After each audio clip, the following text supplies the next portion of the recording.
In a small, quiet town nestled deep within the woods, there stood an old towering mansion. This mansion had been abandoned for years, its grandeur now tarnished by time and neglect. Inside, amidst the cobwebs and dusty relics, there was a room that held a secret, a grand-grandfather clock. Legend had it that this clock was a cursed heirloom passed down through generations. It was said that the clock had a soul, and that soul belonged to the mansion's original owner, a man named Victor Sterling. Victor had been a wealthy and reclusive man who had an unnatural obsession with time. Victor Sterling was known throughout the town for his eccentricity and the eerie air that surrounded him. He was a man of great wealth and solitude, spending most of his days locked away in his mansion, where time seemed to move differently. The townsfolk whispered that Victor had discovered the secret of time itself, and that the clock was a gateway to a realm beyond human understanding. As the years went by, the Sterling mansion became more of a mystery than a residence.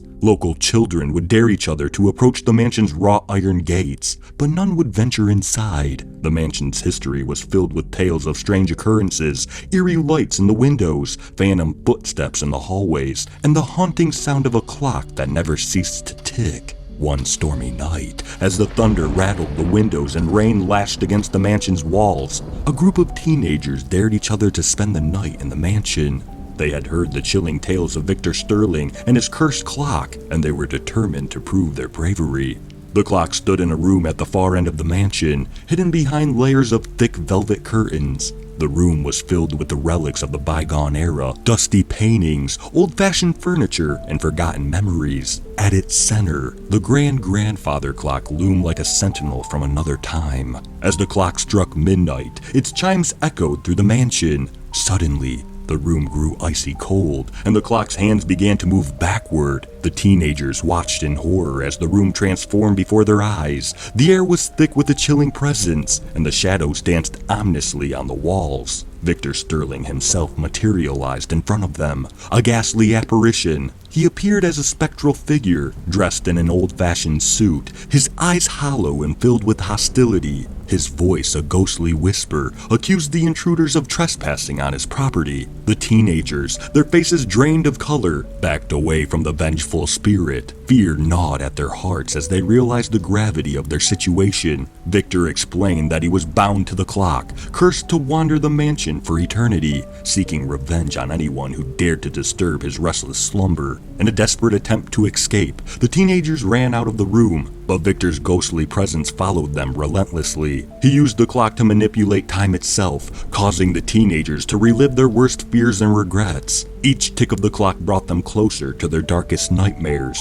The first to succumb was Anna, a brave and headstrong girl who had been the ringleader of the group. As the clock hands moved backward, she found herself back in the past, facing a traumatic childhood memory. The room transformed into her childhood home, and her abusive father stood before her, his anger and cruelty unchanged by time. Anna's scream echoed through the mansion as she relived the horrors from her past. Next was Mark, a young man haunted by guilt over a car accident that claimed the life of his best friend. The clock's hand spun backward, and he was transformed back to that fateful night. The twisted wreckage of the car surrounded him, and his friend's lifeless body lay before him, accusing eyes fixed on Mark. The weight of his guilt crushed him, and he begged for forgiveness as the ghostly apparition of his friend condemned him. One by one, the teenagers were consumed by the clock, their screams echoing through the mansion as they became trapped in a never-ending nightmare. Only one managed to escape, but he was forever haunted by the experience.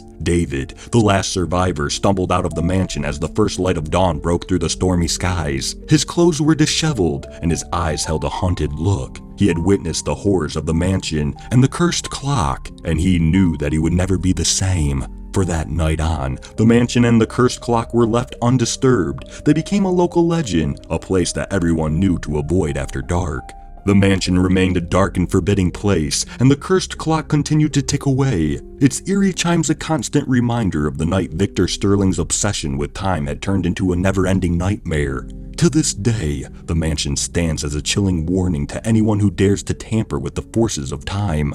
For in the darkest corners of the world, there are secrets that should never be disturbed. Victor Sterling's vengeful spirit remains bound to the clock, forever seeking retribution against those who dare to cross its path. And in the dead of night, when the wind howls through the trees and the mansion creaks with age, the clock's chimes serve as a haunting reminder that some curses can never be broken. As time marched on, the mansion and its eerie legend became a focal point for paranormal enthusiasts and thrill seekers from afar. Stories of the haunted clock spread beyond the town's borders, drawing those who dared to challenge the malevolent spirits that lurked within. One group of investigators, led by a renowned paranormal researcher named Dr. Emily Monroe, arrived with high-tech equipment and a determination to unlock the secrets of the Sterling Mansion. They believed that there was way more to the cursed clock than met the eye, and they were determined to uncover the truth. Dr. Monroe and her team spent weeks meticulously studying the mansion's history, its architectural quirks, and the strange occurrences that had been reported over the years. They set up cameras, audio recorders, and other scientific instruments to capture any evidence of the supernatural. One night, as the team gathered in the room with the cursed clock, they noticed a significant drop in temperature and a distortion in the electromagnetic field. The clock's hands began to move erratically, as if responding to an unseen force. Dr. Monroe, undeterred by the eerie events unfolding before her, approached the clock with a sense of scientific curiosity. As she examined the clock, Dr. Monroe discovered a hidden compartment behind its face. Inside, she found a journal that belonged to Victor Sterling himself. The journal contained cryptic writings, diagrams, and sketches that hinted at Victor's obsession with time and his experiments to control it. Deep into the night, Dr. Monroe deciphered Victor's writings. She learned that he had indeed conducted experiments on the clock, believing that he could manipulate time and achieve immortality.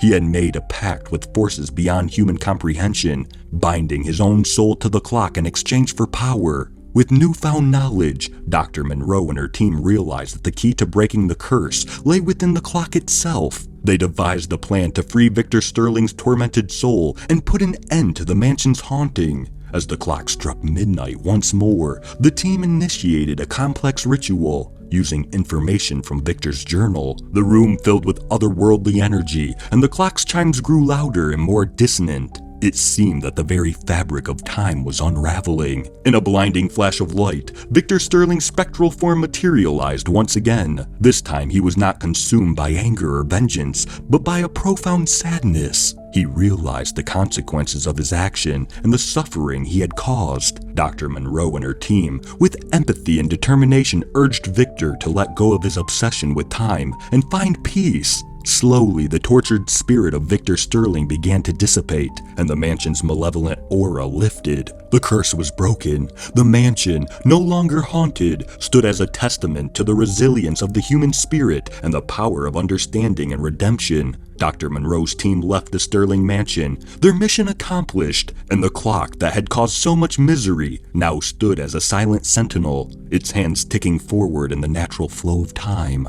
As the years passed, the town's residents gradually reclaimed the mansion, restoring it to its former glory. The Sterling Mansion, once a place of fear and darkness, became a symbol of hope and transformation. Yet the memory of that fateful night, when the mansion and its cursed clock held the town in their grip, would never fade entirely. It served as a reminder that even in the most ominous of places, redemption and understanding could shine a light, dispelling the shadows of the past.